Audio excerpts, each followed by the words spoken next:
जिन्हों अपने चाकू से उस मॉन्स्टर के अटैक को रोक लेता है, लेकिन हम देखते हैं कि उसके अटैक से जिन्हों के चाकू में एक क्रैक यानी दरार आ जाती है। जब जिन्हों उस पर चाकू से अटैक करता है तो इससे उसका चाकू टूट जाता है, जिसे देखते हुए मॉन्स्टर जिन्हों के पेट में अपनी तलवार घुसा देता है। Solo levelling episode 1।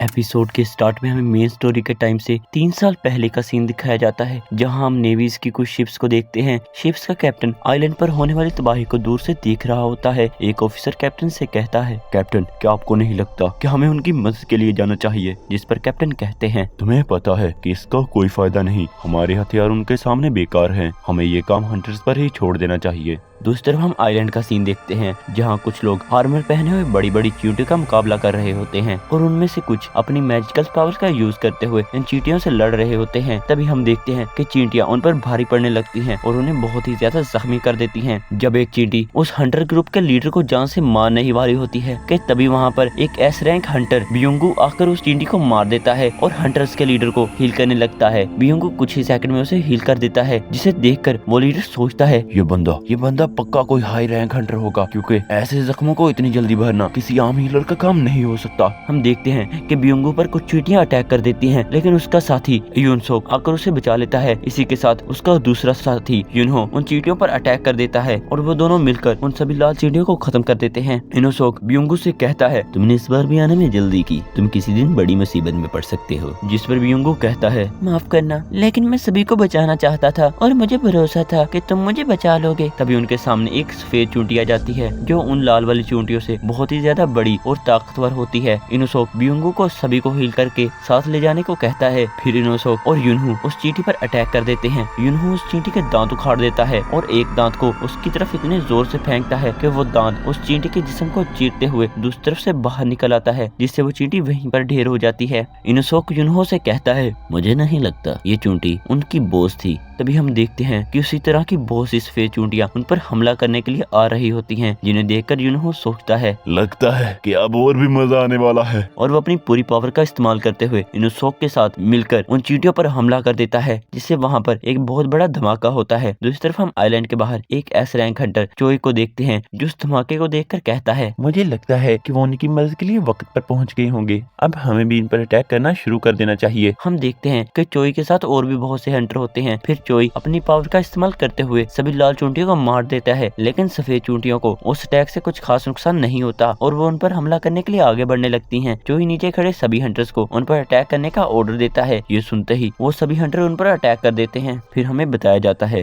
10 साल पहले हमारी दुनिया में अननोन रीजन की वजह से बहुत सी जगहों पर पोर्टल खुलने लगे, जो हमारी दुनिया को दूसरे डिमेंशन के साथ जोड़ते थे। इन पोर्टल से ऐसे क्रिएचर बाहर आने लगे, जिनके सामने हमारे नॉर्मल वेपन्स बेकार साबित हुए। इन क्रिएचर्स को मैजिकल बीस्ट कहा जाता है। इन पोर्टल्स के इस दुनिया में आते ही कुछ लोगों में मैजिकल एबिलिटीज अवेक हुई। इन लोगों को हंटर्स कहा जाता है। वो हंटर्स ही हैं जो हमारी दुनिया को दूसरी दुनिया से आने वाले मैजिकल बीस्ट से बचाते हैं। हंटर्स को उनकी पावर के मुताबिक रैंक दिया जाता है, जैसा कि सबसे पावरफुल हंटर को एस रैंक दिया जाता है और उनसे कम ए, बी, सी और डी और सबसे ज्यादा कम पावर वाले को डी रैंक दिया जाता है। हंटर्स को उनकी रैंक के मुताबिक उनको मिशन दिए जाते हैं। अगर कोई हंटर अपनी पावर्स को एक बार अवेक कर ले तो वो अपने लेवल को किसी भी कीमत में कभी बढ़ा नहीं सकता। फिर हम मेन स्टोरी यानी प्रेजेंट का सीन देखते हैं। हमें एक जगह पर एक डंजन को खुला हुआ दिखाया जाता है, जहाँ कुछ हंटर्स उस डंजन में अंदर जाने के लिए इकट्ठे हो रहे होते हैं। हम एक आदमी किम को देखते हैं, जिसके पास उसका पुराना दोस्त पार्क आता है। किम पार्क से कहता है, मुझे लगा था कि तुमने हंटर के तौर पर काम छोड़ दिया है। जिस पर पार्क कहता है, मेरी वाइफ का दूसरा बेबी होने वाला है।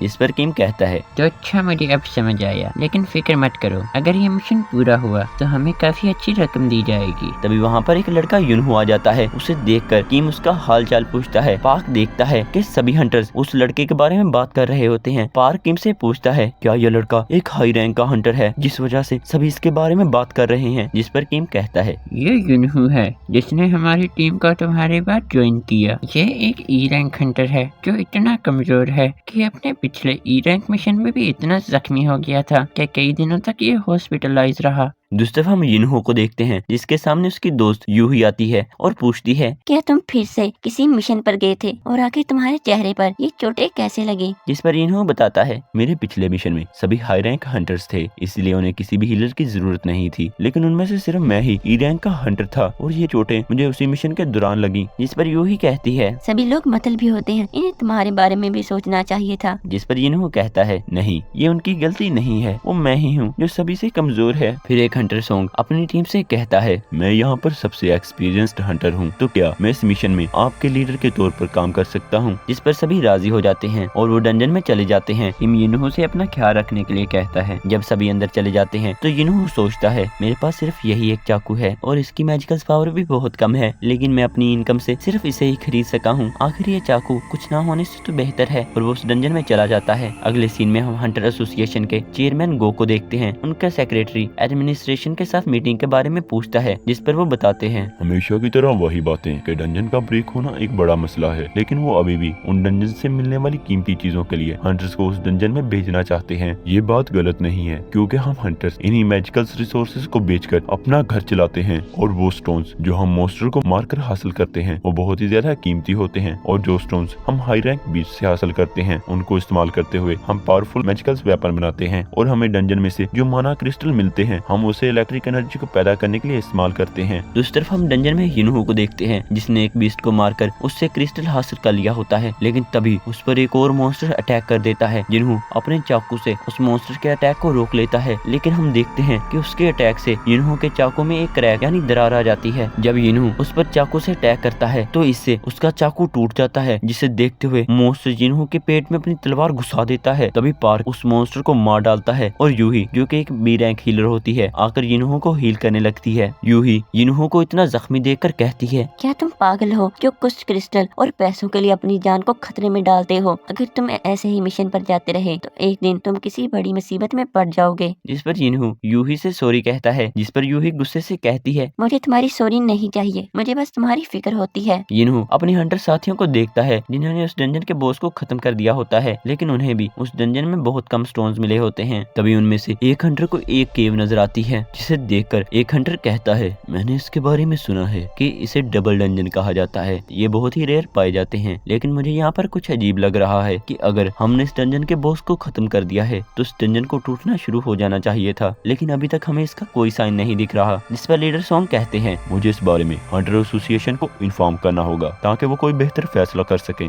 जिस पर पार्क कहता है, तो आप कहना चाहते हैं कि हमसे बाद में आने वाली टीम यहाँ पर सभी कीमती चीजों को इकट्ठा कर लेंगी? हम ऐसा नहीं होने देंगे, और ये केव डी रैंक डंजन का ही पार्ट है, तो हम इसे आसानी से क्लियर कर लेंगे। जिसे सुनकर लीडर सॉन्ग केव के अंदर जाने और ना जाने के लिए वोटिंग करते हैं। हम देखते हैं कि 6 हंटर्स केव के अंदर जाने के लिए और 6 हंटर्स केव में ना जाने के लिए वोट करते हैं। आखिर में यिनहो से पूछा जाता है। यिनहो सोचता है, मेरी डैड के मिसिंग होने के बाद मेरे घर में मैं ही हूँ जो कमाता है, मुझे अपनी मॉम के इलाज के लिए और अपनी छोटी बहन की पढ़ाई के लिए पैसों की जरूरत है। ये सोचते हुए यिनहो अंदर जाने के लिए वोट कर देता है। अगले सीन में हमें दिखाया जाता है कि हंटर्स को एक ब्लैक क्रिस्टल को टच करने से उनको उनकी पावर्स के मुताबिक रैंक दिए जाते हैं, और अलग अलग एजेंसीज उन्हें अपनी एजेंसी में ज्वाइन करवाने के लिए मना रही होती हैं। हम एक बंदे को देखते हैं जो चोई को बताता है, हमारी एसोसिएशन में एक बी रैंक और 2 सी रैंक हंटर ज्वाइन होने के लिए मान गए हैं। जिस पर चोई कहता है, अगर तुम्हें कोई भी नायाब हंटर मिले तो उसे हमारी एसोसिएशन में ज्वाइन होने की ऑफर करो, लेकिन मुझे नहीं लगता कि अभी तक हमारी एसोसिएशन में कोई चाह ही इन जैसा ज्वाइन हुआ है। अगले सीन में हम देखते हैं कि 2 चोर एक लड़की का पर्स चुराकर मोटरसाइकिल पर भाग रहे होते हैं कि तभी उनके सामने एक लड़की आ जाती है और उनसे उस लड़की का पर्स छीन लेती है, जिससे उन चोरों के मोटरसाइकिल का बैलेंस बिगड़ जाता है और वो मोटरसाइकिल से गिर जाते हैं। वो लड़की कोई और नहीं बल्कि एस रैंक हंटर चाह ही इन होती है। वो उस लड़की का पर्स वापस कर देती है। उसे देखकर वहाँ पर भीड़ इकट्ठी हो जाती है। इतनी भीड़ को देखकर वो वहाँ से घबराकर चली जाती है। दूसरी तरफ हम डंजन में यिनहो को देखते हैं जो यूही से कहता है, मुझे माफ करना कि मेरी वजह से तुम्हें यहाँ आना पड़ा। जिस पर यूही गुस्से से कहती है, क्या तुम पागल हो? मैंने पहले ही तुम्हें बहुत मुश्किल से हील किया है। अगर वो मॉन्स्टर तुम पर थोड़ा ऊपर अटैक कर देता तो तुम अभी तक मारे गए होते। जिस पर जिन्हो यूही से माफी मांगता है, जिस पर यूही बात को बदलते हुए कहती है, अच्छा तो अगर ऐसी बात है तो तुम्हें मुझे इस मिशन के बाद खाना खिलाने के लिए बाहर ले जाना होगा। जिस पर जिन्हो हैरान हो जाता है, जिसे देखकर यूही कहती है, क्या तुम्हें मेरे साथ खाना खाने में कोई प्रॉब्लम है? जिस पर जिन्हो यूही को खाना खिलाने के लिए मान जाता है। तभी सब हंटर्स एक बड़े दरवाजे के पास पहुंच जाते हैं, जिसे देखकर सभी हैरान हो जाते हैं। दूसरी तरफ हम हंटर एसोसिएशन के चेयरमैन गो को देखते हैं, जो सभी नए हंटर्स को बताते हैं। अब आप ऑफिशियली हंटर्स बन चुके हो, लेकिन एक हंटर की लाइफ बाकियों के मुकाबले बहुत ज्यादा मुश्किल होती है। दूसरी तरफ हम देखते हैं जब वो सभी हंटर उस दरवाजे को खोलकर अंदर जैसे ही जाते हैं तो सभी मिसालों पर आग चलने लगती है। कमरे में हर तरफ बहुत बड़ी बड़ी मूर्तियां होती हैं, जिनके हाथों में म्यूजिकल इंस्ट्रूमेंट और कुछ के हाथों में हथियार होते हैं, और कमरे के बीचों बीच एक बहुत बड़ी मूर्ति होती है। लीडर सोंग कमरे में एक मैजिकल सर्कल को देखते हैं। फिर एक बंदा लीडर सोंग से कहता है, लीडर सोंग यहाँ पर एशियंट जुबान में कुछ लिखा हुआ है, जिसे लीडर सोंग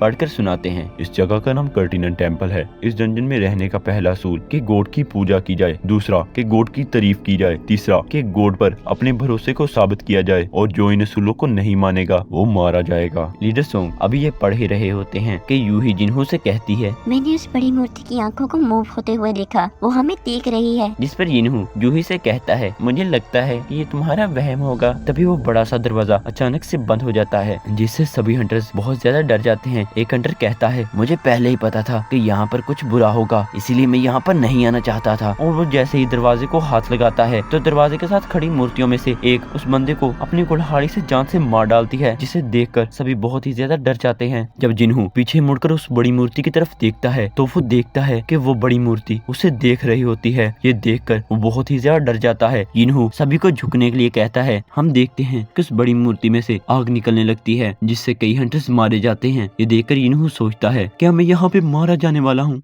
दोस्तों, अगर आपको ये एक्सप्लेनेशन पसंद आई हो तो प्लीज़ मेरे चैनल को सब्सक्राइब करें और वीडियो को लाइक करें और एक प्यारा सा कमेंट करें, जिससे मुझे और भी नई वीडियोस बनाने के लिए मोटिवेशन मिलेगा।